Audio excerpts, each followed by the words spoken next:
Welcome everyone to YouTube channel formula machine. तो आज की वीडियो में हम लास्ट 10 डेज की स्ट्रेटेजी देखेंगे अपनी जेईई मेंस 2026 के लिए। अब जैसे कि आपको पता है आपके एग्जाम बहुत ही पास में आ चुके हैं, तो मैं आपको कुछ ऐसी चीज़ें नहीं बताऊंगा जो कि आपके लिए बहुत ज़्यादा अननेसेसरी हों, ओके, जिसमें आपका टाइम ज़्यादा वेस्ट हो। आज की वीडियो बहुत ही छोटी रहने वाली है, टू द पॉइंट हम बात करेंगे क्या क्या चीज़ें आपको करनी है कि जिससे कि आपका जेईई मेंस क्लियर हो जाए और जेईई एडवांस के लिए आप कैसे भी करके एलिजिबल हो जाए। यहाँ पे मैंने अपना अपना पूरा एक्सपीरियंस डाला है जो कि मैंने अपने जेईई मेंस एग्जाम में करा था। ओके, सेम चीज़ें वो चीज़ें मैंने यहाँ पे लिख के रखी हैं, तो एक एक करके हम सारी चीज़ों को डिस्कस करेंगे। तो चलिए इस वीडियो को हम स्टार्ट करते हैं। तो सबसे पहले मैं आपको यहाँ पे बताऊंगा हाई प्रायोरिटी के आपके टॉपिक्स कौन कौन से। अब कुछ लोग को लगेगा भैया हाई प्रायोरिटी, अब आप क्या बता रहे हैं, सारी चीज़ें के लिए अब टाइम नहीं है। बट आप इस वीडियो को थोड़ा सा ध्यान से देखिएगा, थोड़ी देर तक देखिएगा। अगर आपको मज़ा नहीं आया, अगर आपको सारी चीज़ें समझ में नहीं आई, तो आप इस वीडियो को लीव कर सकते हैं, कोई भी दिक्कत मुझे यहाँ पे नहीं है। ओके, तो सबसे पहले आप यहाँ पे हाई प्रायोरिटी के अपने टॉपिक, हाई वेटेज के अपने टॉपिक को देख लीजिए। ओके, मैं आपका ज़्यादा टाइम नहीं लूँगा क्योंकि आपका टाइम बहुत ही कम है। सबसे पहले हम यहाँ पे स्टार्ट करेंगे अपने मैकेनिक्स वाले पार्ट से, जिसका कि आपका वेटेज 30% है। अगर आपने इसको 20% के करीब ही कवर कर लिया है देन वेल एंड गुड, आप इसको यहाँ पे छोड़ सकते हैं, आप आगे के टॉपिक्स पे आप फोकस कर सकते हैं। अब इसके बाद जो आपका आता है इलेक्ट्रिसिटी आता है, करंट इलेक्ट्रिसिटी आपका 12th का टॉपिक। मैग्नेटिज्म वाला जो आपका चैप्टर रहता है, ये आपके चैप्टर इनका वेटेज आपका 25% के अप्रॉक्स रह जाता है। तो इलेक्ट्रिसिटी ज़्यादातर स्टूडेंट्स ने कर लिया रहता है, ये थोड़ा उनको आसान लगता है। तो यहाँ पे भी मैं आपका मान के चलता हूँ कि आपके यहाँ पे 20% सिलेबस कंप्लीट है। ओके, मैकेनिक्स का मैं यहाँ पे मान लेता हूँ कि आपके 20% मैकेनिक्स का सिलेबस कंप्लीट है। ओके, मैकेनिक्स का आपको 20% आता है, और यहाँ पे आपको 20% इलेक्ट्रिसिटी और मैग्नेटिज्म को दोनों मिला के आपको 20% आता है। ओके, तो टोटल आपको 40% आ चुका है। अब तक 40% का आपको अच्छा खासा नॉलेज है, आप यहाँ पे क्वेश्चन बना सकते हैं। ओके, एक माइनर लेवल के क्वेश्चन तो आप यहाँ पे बना सकते हैं। अब आती है अपनी मेन चीज़ अपने ऑप्टिक्स की। ऑप्टिक्स आपको यहाँ पे थोड़ा सा ध्यान से पढ़ना है। ऑप्टिक्स के जो यहाँ पे रूल्स हैं, जो आपके फॉर्मूलाज हैं, ये सारी चीज़ें थोड़ी सी सिंपल है। तो लास्ट के कुछ दिन में आप यहाँ पे ऑप्टिक्स पे थोड़ा सा ध्यान दे दीजिएगा, क्योंकि यहाँ से क्वेश्चंस भी आपके ज़्यादा बनते हैं। मिरर हो गया, लेंस हो गया, ये सारी चीज़ें आप एक बार ध्यान से पढ़ जाइएगा। ओके, अगर आप इसको 10% के अराउंड भी पढ़ लेते हैं, तब भी आपके अच्छे खासे टॉपिक्स यहाँ पे कवर हो जाएंगे। 20% आपका मैकेनिक्स हो गया 11th-12th मिला के, 20% आपका मैग्नेटिज्म और इलेक्ट्रिसिटी हो गया, और 10% अगर आप ऑप्टिक्स पढ़ गए तो टोटल आपके 50% आपका फिजिक्स कंप्लीट हो जाएगा। ओके, इस प्रोसेस को आप ध्यान दीजिएगा। अब मैं आपको आगे बताऊंगा आपको कैसे क्या चीज़ें करनी है, कैसे आपको इन टॉपिक्स को कवर करना है। ओके, केमिस्ट्री में वही हम बात कर लेते हैं। तो केमिस्ट्री, ऑर्गेनिक केमिस्ट्री बहुत सारे स्टूडेंट्स को टफ लगती है। तो ऑर्गेनिक केमिस्ट्री मैं मान के चलता हूँ कि चलिए आपने यहाँ पे 20% कंप्लीट कर रखा है, आपको आगे की चीज़ें नहीं आती हैं, आपको फॉर्मूलाज नहीं आते हैं, ये सारी चीज़ें यहाँ पे आपको नहीं आती हैं, रिएक्शन आपको नहीं करने आते, कोई दिक्कत नहीं है। फिजिकल केमिस्ट्री आपको आसान लगती होगी। अब ऐसा तो होगा नहीं कि आपको ऑर्गेनिक भी बेकार लगती है, फिजिकल भी बेकार लगती है, इनऑर्गेनिक भी, ब्लॉक केमिस्ट्री, ये सारी चीज़ें आपको बेकार लगती है, ऐसा होगा नहीं। फिजिकल केमिस्ट्री अगर आपको आसान लगती है तो आप फिजिकल का 25% यहाँ पे कवर कर लीजिए। ओके, 30% मैं नहीं कहूँगा कवर करने को, या आपका वेटेज है 30%, बट यहाँ पे आप 20% या 25% तो कवर कर सकते हैं अपने फिजिकल केमिस्ट्री के। तो फिजिकल केमिस्ट्री मैं मान के चलता हूँ कि आपने यहाँ पे 20% या फिर 25% कवर कर लिया है। साथ में इनऑर्गेनिक केमिस्ट्री, तो इनऑर्गेनिक को भी आप यहाँ पे 20% कवर कर लीजिए। 20 फिजिकल केमिस्ट्री, 20 इनऑर्गेनिक केमिस्ट्री, और यहाँ पे 10% जो आपने ऑर्गेनिक केमिस्ट्री कवर करी थी, तीनों मिला के आपके यहाँ पे 50% केमिस्ट्री का भी कंप्लीट हो गया। 50% आपने यहाँ पे केमिस्ट्री भी कंप्लीट कर लिया। ओके, अब आते हैं हम यहाँ पे अपने मैथमेटिक्स वाले सेक्शन के ऊपर। मैथमेटिक्स अब किसी को बहुत आसान लगती है, अब किसी को मैथमेटिक्स बहुत टफ लगती है। तो मैथमेटिक्स में आप कैलकुलस वाला पार्ट देख लीजिएगा। कैलकुलस ज़्यादा यहाँ पे मैं तो अपने पर्सनल एक्सपीरियंस से कहूँगा उतना टफ तो नहीं है, बट ट्राई करिएगा आप यहाँ पे 20 या 25% इसका सिलेबस कंप्लीट कर जाएं। ओके, उसके बाद आता है अपना यहाँ पे कोऑर्डिनेट ज्योमेट्री। कोऑर्डिनेट ज्योमेट्री तो आप पढ़ जाइएगा, 25% है, तो आप 20% अप्रॉक्स यहाँ पे सिलेबस इसका भी कंप्लीट करने की ट्राई करिएगा। ओके, अलजेब्रा है वैसे ही, यहाँ पे आप 20%, तो मोस्टली इसको भी अगर आप माने तो 50% आप यहाँ पे भी इसको कंप्लीट कर लीजिएगा। तो हाई वेटेज टॉपिक्स अपने यहाँ पे कवर हो गए हैं। अगर आपने अब तक कुछ नहीं पढ़ा है तो आप मैकेनिक्स 20% पढ़ जाइए, इलेक्ट्रिसिटी, करंट इलेक्ट्रिसिटी और यहाँ पे मैग्नेटिज्म, ये आप पढ़ जाइए 20% के अप्रॉक्स, और 10% अपने ऑप्टिक्स को आप टाइम दे दीजिएगा। अब कुछ लोग कहेंगे भैया ये सारी चीज़ें अब फिर से हम लेक्चर देखना तो नहीं स्टार्ट कर सकते। तो अगर आप लेक्चर नहीं देख सकते हैं तो आप ट्राई करिए कि आप इनके क्वेश्चंस को सॉल्व करिए। PYQs जो आपके आए हुए हैं वो सारी चीज़ें आप करिए।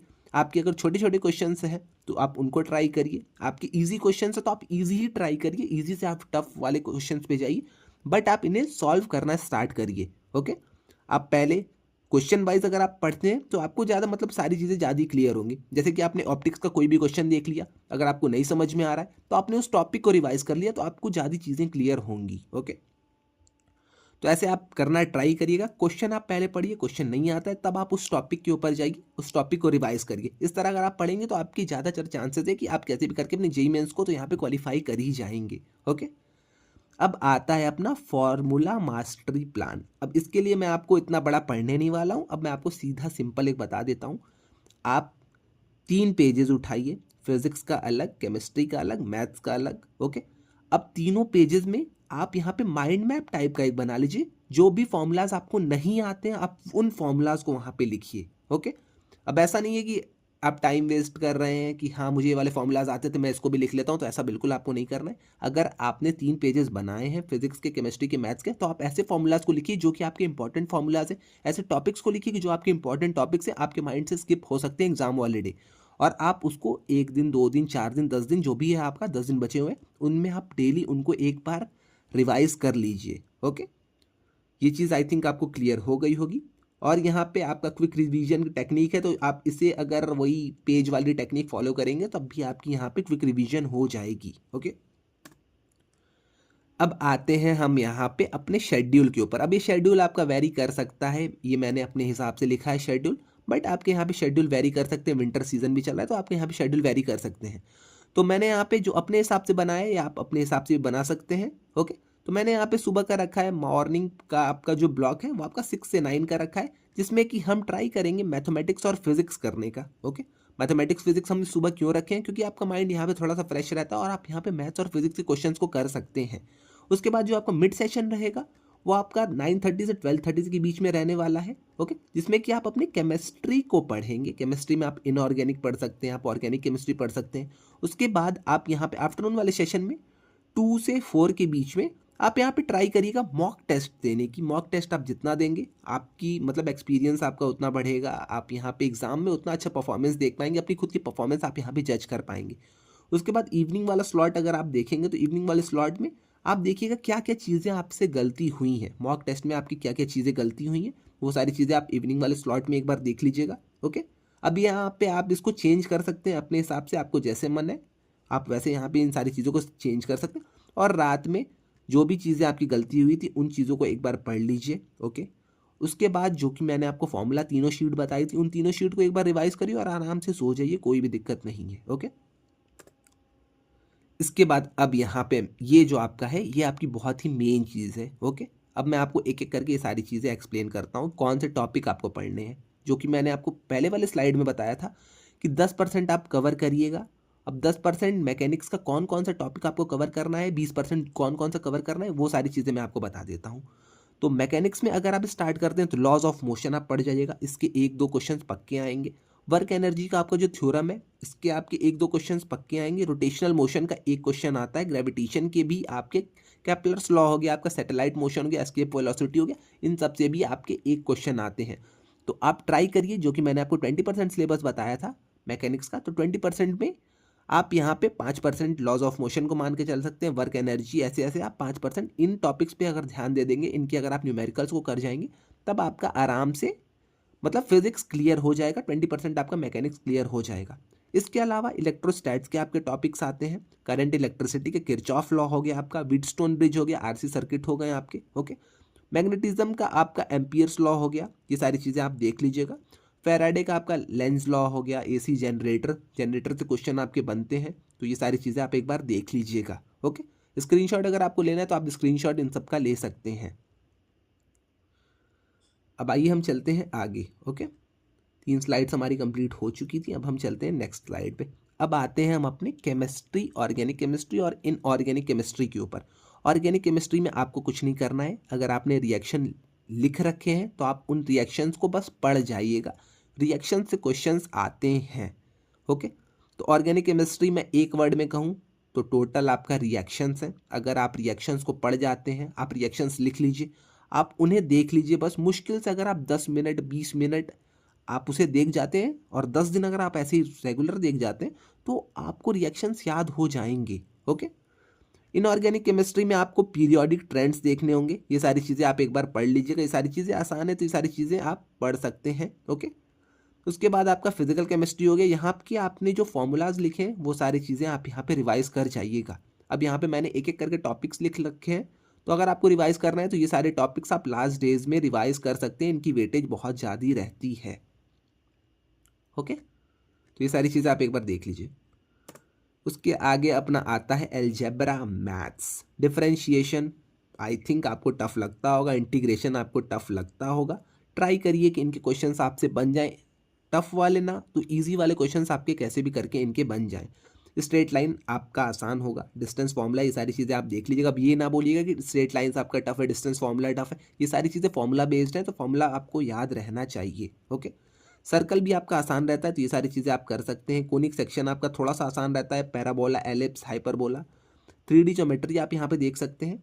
वैसे ही अलजेब्रा में क्वाड्रेटिक इक्वेशन आपका आसान एक टॉपिक है, मैं कह सकता हूँ। ओके, सीक्वेंस सीरीज आपका यहाँ पे थोड़ा सा आसान रहता है। बाइनोमियल थ्योरम कुछ लोग को टफ लगता है तो इसको हम अलग कर देते हैं। परमुलेशन कॉम्बिनेशन अगर आप यहाँ पे ट्रिक से करते हैं तो ये भी आपको आसान है, इसके भी 1-2 क्वेश्चंस आते हैं, आप यहाँ पे इन क्वेश्चंस को भी बना ले जाएंगे। आखिरी के 10 दिन है, आपका मेन मोटो रहना चाहिए कि हाँ जितने ज़्यादा से ज़्यादा मार्क्स मैं ला सकता हूँ मैं अपने मार्क्स को लाऊं, कि मेरा जेई एडवांस के लिए, जेई एडवांस का एग्ज़ाम लिखने के लिए मेरा सिलेक्शन हो जाए। जेई मेंस मैं क्लियर कर रहा हूँ और जेई एडवांस के लिए मैं एलिजिबल हो जाऊँ। अब बीच में जो आपको टाइम मिलेगा, सेशन 2 का जो आपको टाइम मिलेगा, बीच वाला जो आपका टाइम, आप उसमें ट्राई करिएगा कि आप अपने जेई एडवांस पे ज़्यादातर फोकस करें और जेई एडवांस को क्लियर करके किसी आईआईटीज़ में आराम से चले जाएं। ओके, ये आपका मेन टारगेट होना चाहिए अब के लिए।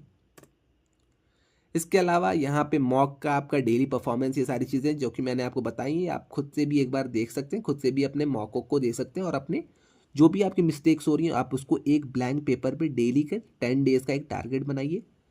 फिर से आप, जैसे कि मैंने आपको 3 फार्मूलाज के पेजेस बताए थे, आप 3 फार्मूलाज के पेजेस बना लीजिए। एक एक्सटर्नल आप पेज बनाइए कि आपकी मिस्टेक्स क्या हो रही हैं, आपकी सिली मिस्टेक्स क्या हो रही हैं, आप किस कॉन्सेप्ट पे अप्लाई नहीं कर पा रहे हैं क्वेश्चंस पे। ओके, तो ये सारी चीज़ें आप एक पेज पे डे 1, डे 2, डे 3 करते करते लिखिएगा और लास्ट में उस पेज को फाड़ के फेंक दीजिएगा। ओके, डेली आपको ये सारी चीज़ें करनी है। आप छोटे छोटे उसको एक पर्ची टाइप का बना सकते हैं, वो सारी चीज़ें आप एक बार खुद से कर लीजिएगा और अपनी प्रोग्रेस को डेली यहाँ पे ट्रैक करते रहिएगा। ओके,